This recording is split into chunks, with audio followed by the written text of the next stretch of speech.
दोस्तों, आप सभी का स्वागत है मेरे YouTube चैनल खरी बात में।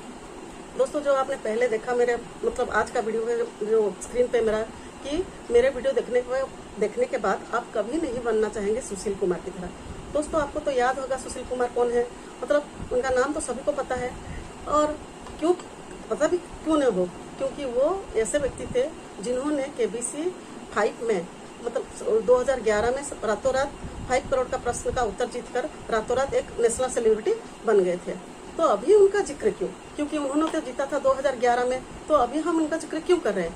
मैं इसलिए उनका जिक्र कर रही हूँ क्योंकि अभी वो पिछले कुछ दिनों में उनका एक फेसबुक में पेज अपडेट हुआ था, जो कि उनके द्वारा डाला गया था, कि जिस पर उन्होंने लिखा है कि KBC 5 के बाद ही उनके बर्बादी का दौर शुरू हुआ। तो ये कैसे हो गया? उनका बर्बादी का दौर वो KBC को कैसे बता रहे हैं? तो चलिए हम आज जानने की कोशिश करेंगे।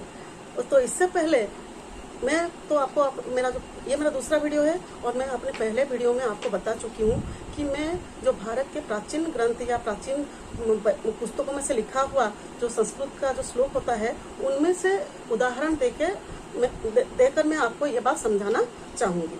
तो आज का जो मैं संस्कृत का श्लोक ले रही हूँ, और जिसके साथ ये आज का विषय वस्तु का गंभीर निबिड़ एक संपर्क है। तो चलिए मैं अब उस श्लोक का आपको बताती हूँ। वो श्लोक है इस तरह: यौवनम धनम संपत्तिम प्रभुत्वम अविवेकिताम एकैमप्यम अनर्थाय किमु जत्र चतुष्टयम्। थोड़ा और एक बार दोहराती हूँ। यौवनम धनम संपत्तिम प्रभुत्वम अविवेकिताम एकैमप्यम अनर्थाय किमु जत्र चतुष्टयम्।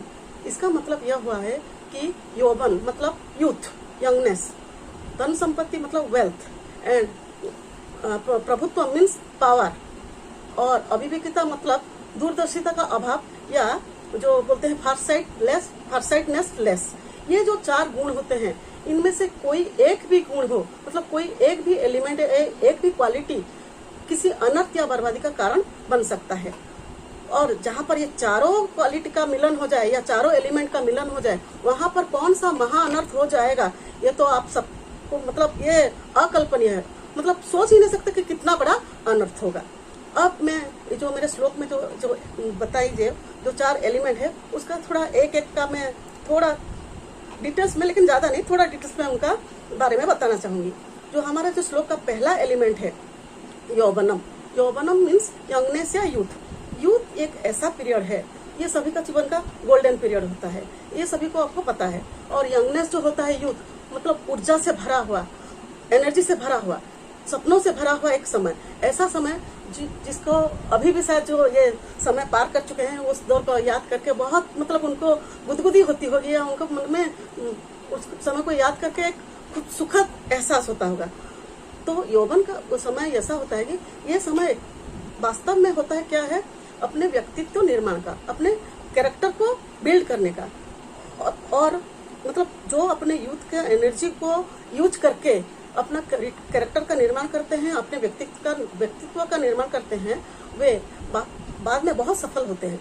लेकिन जो लोग अपने यूथ का समय को, उसकी एनर्जी को डिस्ट्रॉय करते हैं, या गलत वे में, गलत रास्ते में उसको चैनलाइज नहीं कर पाते हैं, या सही तरह से उसका इस्तेमाल नहीं कर पाते हैं, तो वे अपना व्यक्तित्व का निर्माण या अपने कैरियर का सफल निर्माण नहीं कर सकते। और आप में से सभी ये सोचकर मुझसे एकमत होंगे कि आप में से कई सारे मेरे ये बात से सहमत होंगे कि आप आज जब अपने आप को देखते हैं, अपने आप के वर्तमान की स्थिति को देखते हैं कि आप आज कहाँ हैं, आपका करियर आज कहाँ है। अगर आप सफल है तो कोई बात नहीं, अगर आप अपनी वर्तमान स्थिति में कंफर्टेबल है तो कोई बात नहीं। लेकिन अगर आप सोचते हैं कि मैं इससे ज्यादा कुछ कर सकता या कर सकती थी, तो आपने अपने यूथ के टाइम को सही तरह से यूटिलाइज नहीं किया है। तो चले, ये एक बात हो गया। और दूसरी बात आती है धन संपत्ति। धन संपत्ति जब आती है तो अपने साथ कई मुसीबतों को भी लाती है। लेकिन धन संपत्ति अपने साथ मुसीबतों को लाती है, ये सही बात नहीं है। धन संपत्ति तो भी एक एनर्जी है, ये सभी की चाह है। धन संपत्ति धनी होना या संपत्ति का मालिक होना, ये सभी की चाह है, इसमें कोई दो राय नहीं है। लेकिन धन संपत्ति जब आ जाए, व्यक्ति उसमें मतलब उसका महत्व ना समझकर जब कोई बुरा आदत या बुरी संगति में पड़कर उस धन संपत्ति को बर्बाद कर देता है, उस धन संपत्ति का सही इस्तेमाल नहीं करता, तब वह व्यक्ति की बर्बादी लाता है। अभी देखते हैं जो थर्ड हमारा एलिमेंट है, प्रभुत्व। प्रभुत्व मीन्स पावर।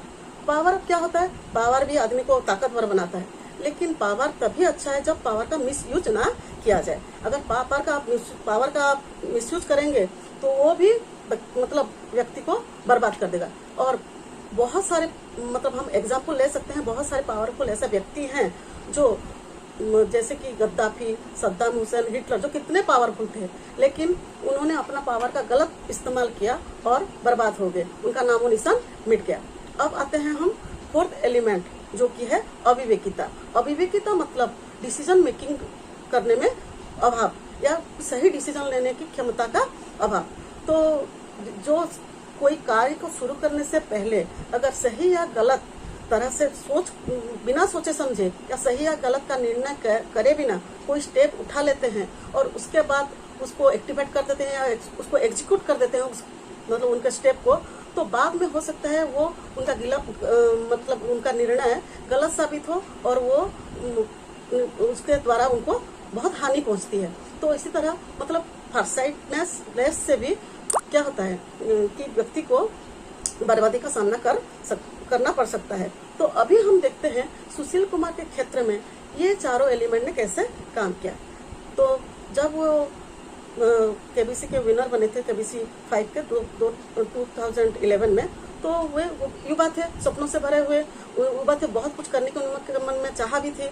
और तो वो युवा थे और उनके साथ उनके पास आ गए बहुत सारे धन संपत्ति, जो कि रातों रात उन्हें करोड़पति बना गया और उन्हें पावर भी आ गया, अधिकार भी आ गया, वो एक सेलिब्रिटी भी बन गए। और उसके बाद और उन्होंने कुछ ऐसे डिसीजंस लिए जो कि मतलब कैपेबल नहीं थे या उनमें निर्णय लेने की क्षमता नहीं थी, जो कि उनकी बर्बादी का कारण बना। क्योंकि उन्होंने यौवन में जो यौवन की कुछ ऐसी संगतियां उन्होंने कर ली थी, मतलब वो बेड एडिक्शन के शिकार हो गए थे। जैसा कि उन्होंने खुद लिखा है, मतलब उनको शराब या कुछ स्मोकिंग का एडिक्शन लग गया और धन संपत्ति उन्होंने ऐसी जगह खर्च कर दी, मतलब धन संपत्ति का भी उन्होंने सही इस्तेमाल नहीं किया। धन संपत्ति को उन्होंने ऐसी जगह लगा दिया या मित्रों के साथ ऐसे काम पर खर्च कर दिया कि उनका धन भी घटता रहा। और उसके बाद आता है जो थर्ड एलिमेंट हमारा, जो प्रभुत्व, मतलब वो सेलिब्रिटी बन गए तो उनको अधिकार लेने का भी पूर्ण निर्णय था, तो लेकिन उन्होंने अपने सोच समझकर कुछ उसका जो पावर का भी यूज नहीं किया। और लास्ट में जो अविवेकिता, जो ये कारण है, तो उसके लिए उन्होंने अपने धन को कुछ ऐसे बिजनेस में लगा दिया या कुछ जिससे उनको हानि हो गई। और उन्होंने खुद बताया कि उन्होंने बिना सोचे समझे कुछ दान भी दे दिया था, बहुत सारे दान दे दिए थे और अपने कुछ मित्रों को कहने पर या किसी के कहने पर दान में उनको लगा दिया था या कुछ ऐसे बिजनेस में लगा दिए थे जिससे उनको घाटा हो गया। तो ये सब चार जो कारण है उनके बर्बादी का कारण बना। तो मतलब ये जो चार एलिमेंट है ये अपने आप में गलत नहीं है, लेकिन उनको अगर इस्तेमाल सही तरह से न किया जाए तो वे आपका बर्बादी लाते हैं। तो इसीलिए मेरे दोस्तों, मेरा आपसे निवेदन है या मेरा आपसे मतलब रिक्वेस्ट है, अगर आप यूथ हैं तो अपने यूथनेस का सही इस्तेमाल कीजिए, और अगर आपके पास बहुत धन संपत्ति है तो उसका भी सही मतलब इस्तेमाल करके इन्वेस्टमेंट करिए, उसको बढ़ाइए, न कि उसका मतलब घटाइए उसको या हानि कीजिए। धन संपत्ति आप विहीन भी हो सकते हैं, मतलब आपका धन संपत्ति भी जाता रहेगा किसी दिन। और अगर आपका पावर है, आप किसी पद पदवी पर हैं, तो उसका भी सही इस्तेमाल कीजिए। और सबसे महत्वपूर्ण बात, ये तीनों चीज तो होती है, अगर है तीनों चीज है और आपके पास निर्णय लेने की क्षमता नहीं है तो वो भी आपको हानि पहुंचा सकती है। तो बेस्ट ऑफ लक। अगर आप ये चारों चीज के मालिक है तो आप मतलब आपका फुल स्कोप है, आप फुल ग्रो कर सके। और मेरी आपके साथ सत्कामना है और मेरे बात आप समझ चुके होंगे मैं क्या मैसेज देना चाहती हूँ। तो मेरा आपसे अंत में ये निवेदन है कि ये मेरा तो दूसरा वीडियो है, तो मेरे वीडियो को लाइक कीजिए, शेयर कीजिए और वायरल कीजिए और मुझे सब्सक्राइब कीजिए और ज़्यादा से ज़्यादा लाइक दीजिए, और जिससे कि मैं आपको इसी तरह अच्छी बातें बता सकूं। शायद अगर मैं आपको मेरी बातें समझाने में कामयाब होती हूँ, मतलब मुझे लगता है, तो आप मुझे जरूर कमेंट करेंगे और मुझे लाइक और सब्सक्राइब करेंगे, ज़्यादा से ज़्यादा मेरी वीडियो को व्यूज़ करेंगे। धन्यवाद।